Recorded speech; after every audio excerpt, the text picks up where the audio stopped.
अस्सलाम वालेकुम, उम्मीद है खैरियत से होंगे। Welcome to my YouTube channel. तो आज की हमारी वीडियो का टॉपिक है तिलावत कुरान मजीद के आदाब। तो वीडियो को स्टार्ट करने से पहले जिसने अभी तक मेरे चैनल को सब्सक्राइब नहीं किया वो मेरे चैनल को सब्सक्राइब कर दें, वीडियो को लाइक कर दें, कमेंट करें एंड चले वीडियो की तरफ चलते हैं। तो जो कुरान पाक के आदाब है, सबसे पहला उसमें जो पॉइंट होता है वो है बावज़ू रहना। कुरान मजीद की तिलावत पाक, साफ़ और बावज़ू रह कर करनी चाहिए। नंबर 2, तिलावत कुरान पाक करने से पहले ताउज़ और तस्मीह पढ़नी चाहिए, यानी औज़ु बिल्लाहि मिनश शैतानिर रजीम बिस्मिल्लाहिर्रहमानिर्रहीम पढ़कर हमेशा कुरान पाक को स्टार्ट करना चाहिए। नंबर 3, तजवीद के साथ पढ़ने की कोशिश करनी चाहिए। जिन्होंने तजवीद से नहीं पढ़ा वो ऐसे भी पढ़ सकते हैं, लेकिन तलफ़्फ़ुज़ का ध्यान रखने के साथ साथ। आगे नंबर 4, तिलावत करते हुए अल्लाह ताला और उसके कलाम की इज़्ज़त और अज़मत दिल में मौजूद होनी चाहिए, नीयत अच्छी होनी चाहिए, फिर कुरान पाक पढ़ना चाहिए।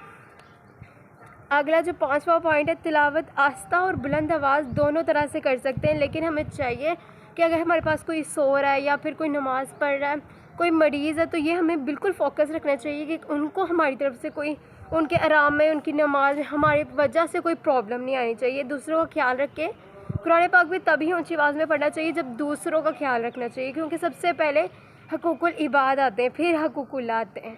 अगला पॉइंट है वो है सजदा तिलावत का।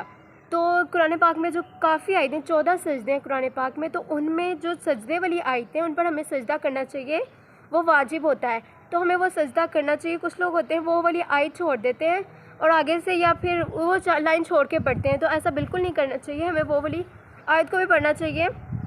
वाजिब तो हो ही जाता है, लेकिन उसको आयत को पढ़ना चाहिए, ऐसे छोड़ने से गुनाह मिलता है। और इसके आदाब और सुन्नतें भी सीखनी चाहिए इस आयत की, स्पेशली कि सजदा कैसे करना है, इसका सारा कुछ सीखना चाहिए हम लोगों को। उसके बाद जो साथ में जब कुरान पाक की तिलावत की जा रही हो तो उसको खामोशी से सुनना चाहिए, ये नहीं कि खुद भी साथ साथ पढ़ना चाहिए। अगर सारे पढ़ रहे हैं, जैसे मदरसों में होता है आम तौर पे कि सारे पढ़ रहे हैं फिर तो चलो बनता है, अगर कोई तिलावत हो रही है वहाँ उसको खामोशी से सुनना हम पर फ़र्ज़ है, ना कि वाजिब। फ़र्ज़ है हम पर, अगर कहीं तिलावत हो रही है इसको बिल्कुल खामोशी और तवज्जो। नंबर 8, जब हम कुरान पाक के तर्जमे की आयतें पढ़ रहे होते हैं, जब उनका हम मुतालिया कर रहे होते हैं, हमें चाहिए कि उसको बिल्कुल ध्यान से पढ़ना चाहिए, ताकि हमें उस आयत का ना उसको ज़हन नशीन हो जाए कि ये आयत का मफ़हूम क्या है। तो उसको जब हम पढ़ें तो उसको बिल्कुल अच्छे तरीके से हमें सोच समझ के बिल्कुल ध्यान से पढ़ना चाहिए, ताकि हमें आयत पता चल जाए कि उसका आयत का मतलब क्या है, नाजिल होने की वजह क्या थी। तो ये सारा कुछ हमें सोचना चाहिए और अच्छी तरीके से उसको पढ़ना चाहिए। और उसको जब आयत का हम पढ़ रहे होते हैं तर्जुमा, तो हमारे जहन में ये चीज़ ज़रूर होनी चाहिए कि हमारे अल्लाह ताला और हज़रत मोहम्मद सल्लल्लाहु ताला अलैहि वसल्लम की इज़्ज़त और अज़मत हमारे जहन में होनी चाहिए, दिल में होनी चाहिए। और फिर हमें इसका आयत का तर्जुमा हम पढ़ते हैं या फिर जो तर्जुमा कुरान करते हैं, तो उनके लिए स्पेशल ये है कि बिल्कुल फ़ोकस करके अपनी आयतें पढ़ा करें, ताकि उस आयत का मफ़हूम हमें ज़हन नशीन हो जाए।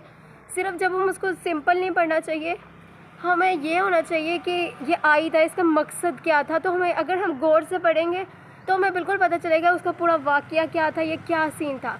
तो लाजमी इसको ये सोचिए कि जब भी कुरान पाक तर्जमे वाला पढ़ें तो उसको बहुत गौर से उसका मुताला करना है, ताकि हमें आयत का मतलब पता चल जाए कि इसका मतलब क्या था।